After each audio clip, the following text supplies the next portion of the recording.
Banking সেক্টরের major problem কোথা থেকে হলো? I see it at least in দুই লেভেলে বড় করে দেখি। একটা হলো দ্য ওভারসাইট ফাংশন, আরেকটা হলো তার corporate governance in the banks. Oversight function কার দেওয়ার কথা ছিল? দেওয়ার কথা ছিল বাংলাদেশ ব্যাংকের। বাংলাদেশ ব্যাংকের আই ডোন্ট নো, ভদ্রলোক বলবো কিনা জানি না, উনি এখন কোথায় আছেন, কিন্তু যা করার উনি তো করে 12টা বাজিয়ে দিয়ে গেছেন। Sorry for the abusive language. দিনের বেলা বলেছি IMF করছি, রাত্রের বেলা টাকা ছাপিয়েছি। আমি একদিকে বলেছি যে রুলস করছি, অন্যদিকে আমি এক্সাম্পশন দিয়েছি বিভিন্ন কোম্পানিকে। একদিকে আমি বলছি দ্য রিজার্ভ ঠিক আছে, অন্যদিকে আসলে রিজার্ভের ওই টাকা নাই, হিসাবে গণ্ডগোল। So first and foremost issue, আমি যে বললাম না, সরকারের বিভিন্ন একটা রাষ্ট্রের বিভিন্ন যন্ত্র যদি বিকল হয়ে যায় তাহলে এজেন্সি প্রবলেম হবে না তো কি হবে? So the oversight function which was supposed to be given by the central bank, সেই সেন্ট্রাল ব্যাংকই তো সবচেয়ে বড় সমস্যার সৃষ্টি করেছে আমাদের ভিতরে।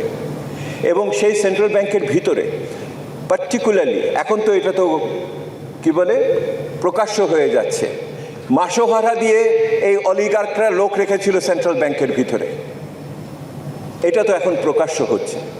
সো আগামী দিনে যদি আমার রিফর্মসের শুরু করতে হয়, we can't ignore the oversight functions. আমাদের যাদের দেখভাল করার কথা তারাই যদি দেখভাল করতে না পারে তাহলে আমি কিসের রিফর্ম করব এটার ভিতরে? সিকিউরিটি অ্যান্ড এক্সচেঞ্জ কমিশনের কথা তো আপনারা শুনলেন, ওই গল্প আর নাই যায়। দি আদার পার্ট অফ হলো কর্পোরেট গভর্নেন্স। কর্পোরেট গভর্নেন্সের ভিতরে আপনি লক্ষ্য করে দেখেন, এক তো হলো সরকার তার নিজের লোক ওখানে বসালো, এবং যেই সমস্ত ডাইরেক্টররা, আমার সৌভাগ্য হয়েছিল 96 থেকে 2000 সালে আমি জনতা ব্যাংকের ডাইরেক্টর ছিলাম।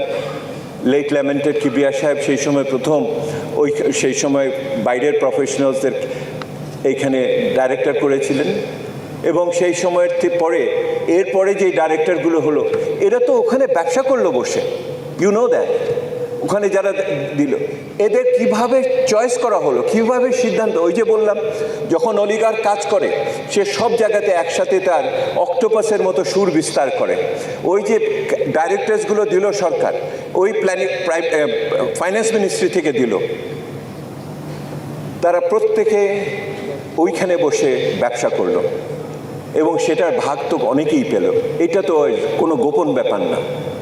একই রকমভাবে কি হলো দেখেন, ওই ওভারসাইট ফাংশনে বাংলাদেশ ব্যাংক বলছে নতুন ব্যাংকের দরকার নাই, তারপরেও প্রধানমন্ত্রী অফিস থেকে নতুন ব্যাংক দেওয়া হচ্ছে। কাকে দেওয়া হচ্ছে এটাও আমরা দেখতে পাচ্ছি, যাদের কোনো যোগ্যতা নাই একটা ব্যাংক চালানোর মতো বিশ্বাসযোগ্য প্রতিষ্ঠান তৈরি করার ভিতরে। উইদিন দ্য কর্পোরেট গভর্নেন্স কি হলো আপনারা দেখেন, শুধুমাত্র not only within the government banks যেখানে ডাইরেক্টর দেওয়া হলো, যে আমি বলছি যে রাজনীতির লোকেদের, what happened with the private banks? First generation, second generation, third generation, এবং প্রাইভেট ব্যাংকের ভিতরে আপনারা লক্ষ্য করে দেখেন কি দাঁড়ালো কি? আমি একটা উদাহরণ দিই। এই তথাকথিত ভোটারবিহীন নির্বাচনের গত পার্লামেন্টে আপনার যে ব্যাংকিং কোম্পানি অ্যাক্ট, যে ব্যাংকিং কোম্পানি অ্যাক্টের প্রথম রিফর্মসের আমি জড়িত ছিলাম। প্রফেসর ওয়াহিদুদ্দিন মাহমুদের ব্যাংকিং রিফর্ম কমিশন ছিল, আমি তার সদস্য ছিলাম সাইফুর রহমান সাহেবের আমলে। দেখেন, আমার কিন্তু দুই সরকারের আমলে কাজ করার অভিজ্ঞতা হয়েছে, এখন তৃতীয় সরকারের আমলে কাজ করছি। তো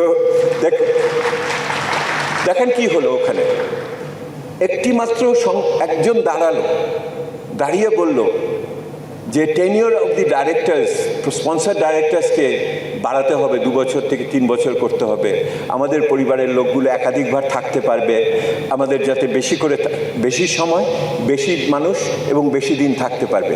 হাফ এ মিনিট পাস হচ্ছে, শুধুমাত্র হাফ এ মিনিট দাঁড়িয়ে সংশোধনী দিল, ওইটা পাস হয়ে গেল। বুঝতে পারেন কিভাবে অলিগার্কসরা কাজ করে? তারা শুধু যে ওভারসাইট ফাংশনে কাজ করে তা না, তারা আমাদের লেজিসলেটরে কাজ করেছে ওই রকমভাবে। So look at the state structure, যেই স্টেট স্ট্রাকচারের ভিতরে আপনার ওখানে যারা আইন করে, দ্য লেজিসলেটিভ অর্গ্যান, যারা আমার নির্বাহী অর্গ্যান, যেটা আমার এক্সিকিউটিভ, এবং যেটা আমার জুডিশিয়ারির কথা বেশি বলি না, কন্টেম্প্ট হয়ে যাবে। আমার পিতা সুপ্রিম কোর্টে যাচ্ছিলেন, আমি সম্মান দিয়েই রেখে গেলাম এটা আজকে। তারা তিনজনে একত্রিত হয়ে পুরো দেশটাকে এই অবস্থায় নিয়ে এসেছে। So what we are talking about, আপনারা বলেন না সংস্কারের কথা, রাষ্ট্রের মেরামত করার কথা বলেন না। এই রাষ্ট্রের মেরামত যদি না হয়, এই 2 পয়সার সংস্কার করে আপনি টিকতে পারবেন না। ওই স্টেবিলাইজেশন করে যদি সংস্কার আমি না করতে পারি ঠিকমতো সময়ের ভিতরে, 15 বছরের কাজ যদি 15 মাসে না শেষ করতে পারি, তাহলে আমি যে ডেমোক্রেটিক ট্রানজিশনের কথা বলছি সেটাও কিন্তু সমস্যায় পড়ে যাবে। সেহেতু আমার ডেমোক্রেটিক ট্রানজিশন আলটিমেট গোল হলে এই ইকোনমিক রিফর্মসগুলোকে ঠিক মতো করে সিকোয়েন্স করা, পেসিং করা ইজ সো ইম্পর্টেন্ট।